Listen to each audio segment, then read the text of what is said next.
ప్రాంతంలో ఈ కాలనీలో నివసిస్తున్న మీ అందరికి కూడా శుభములు తెలియజేసుకుంటా ఉన్నామండి. ఈ విధంగా మేమందరం కూడా కలిసి సంతోషంగా పాటలు పాడుకుంటూ రావడం మీరందరూ కూడా చూసి ఉంటారు కదా.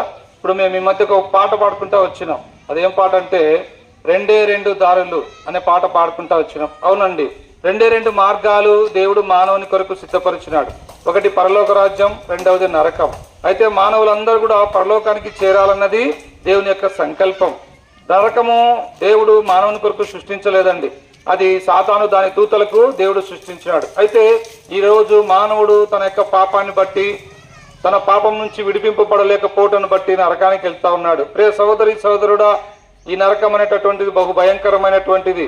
అది అక్కడ పండ్లు కొరుకుతా ఉంటుంది. అక్కడ అగ్ని గంధకములతో మండు గుండంలో మనమందరం కూడా పాలు పొందాలా. అది దేవునికి ఇష్టం లేదు. అందుకే మానవుని పాపం నుంచి రక్షించాలని, మానవుని జీవితంలో వెలుగు ఇవ్వాలని, మానవునికి నెమ్మది ఇవ్వాలని, మానవునికి శాంతి సమాధానం ఇవ్వాలని, మానవుని పరలోక రాజ్యం చేర్చాలని సృష్టికర్త అయినటువంటి దేవుడే, ఆ పరమాత్ముడైనటువంటి దేవుడే మానవాకారంలో ఈ లోకంలో జన్మించినాడండి.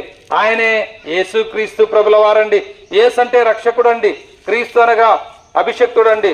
మానవుని పాపం నుంచి రక్షించడానికి దేవుని చేత అభిషేకింపబడి ఈ లోకానికి పంపబడినటువంటి వారు యేసుక్రీస్తు ప్రభుల వారండి. యేసుక్రీస్తు ప్రభుల వారు ఈ లోకంలో పరిశుద్ధాత్మ ద్వారా మరియను కన్యక గర్భమందు కుమారునిగా ఈ లోకంలో జన్మించినాడు. ఈ లోకంలో 33.5 సంవత్సరములు పవిత్రంగా జీవించినాడు, పాపము లేకుండా జీవించినాడు. అంతేకాదండి, మానవులందరి పాపములు యేసు ప్రభు శిలువ మీద మోసినాడు. అమ్మాయ, మనం చెప్పాలంటే మనము చేతులతో పాపం చేసినాం గనుక మన చేతులకు మేకులు కొట్టబడాలి. అయితే యేసు ప్రభు చేతులకు మేకులు కొట్టించుకున్నాడు. ఎందుకో తెలుసా? నీకు బదులుగా నీ శిక్ష ఆయన భరించినాడు. మనం తలతో చేసిన పాపములను బట్టి మనకు తలకు శిక్ష రావాలి, కానీ యేసు ప్రభు తల మీద ముళ్ళ కిరీటం పెట్టబడింది. ఆయన 2 కాళ్ళలో శిలలు గుచ్చబడినాయి.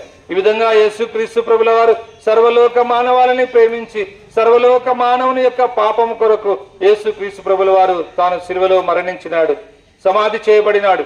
3వ దినాన మృత్యుంజయుడై పునరుత్థానుడై మరణాన్ని జయించి తిరిగి లేచినాడు, పరలోకానికి ఆరోహణుడైనాడు. అమ్మాయ, ఈ మాటలు వింటున్న ఓ సహోదరి సహోదరుడా, ఎంతకాలం నువ్వు పాపంలో జీవిస్తావు? ఎంతకాలం పాపంని తినుచు, పాపంని త్రాగుచు, పాపంలో సుఖిస్తూ, పాపంలో మరణిస్తావు? దేవుని వాక్యం చెప్తా ఉంది, పాపం వలన వచ్చు జీతము మరణము అని దేవుని వాక్యం చెప్తా ఉంది. మరణము నిత్యమైనటువంటి ఎడబాటు. ఓ సహోదరి సహోదరుడా, ఈ విధంగా పాప మరణంలో నువ్వు నశించటం ఇష్టం లేక యేసు ప్రభు ఈ లోకానికి వచ్చి శిలువలో ప్రాణం పెట్టి తిరిగి లేచినాడు.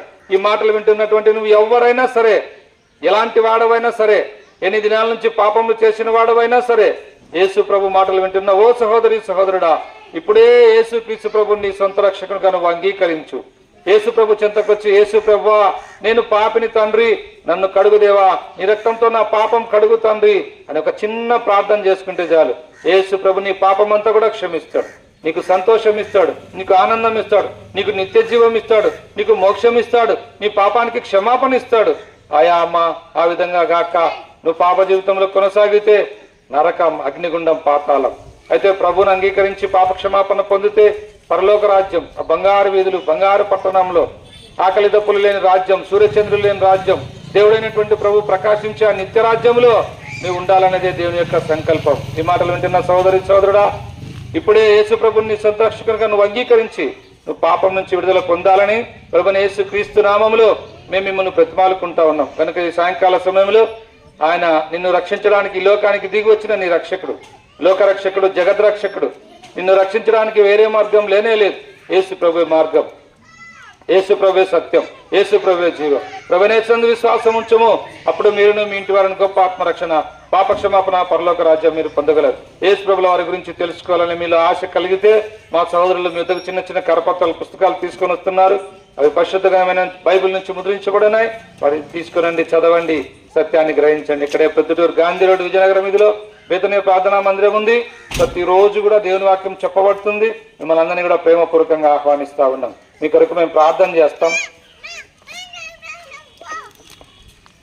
ప్రేమ నమ్మకం గల యేసు ప్రభువా, ఈ అనాది కాలనీలో ప్రజలు మీరు ప్రేమించినందులకే వందన.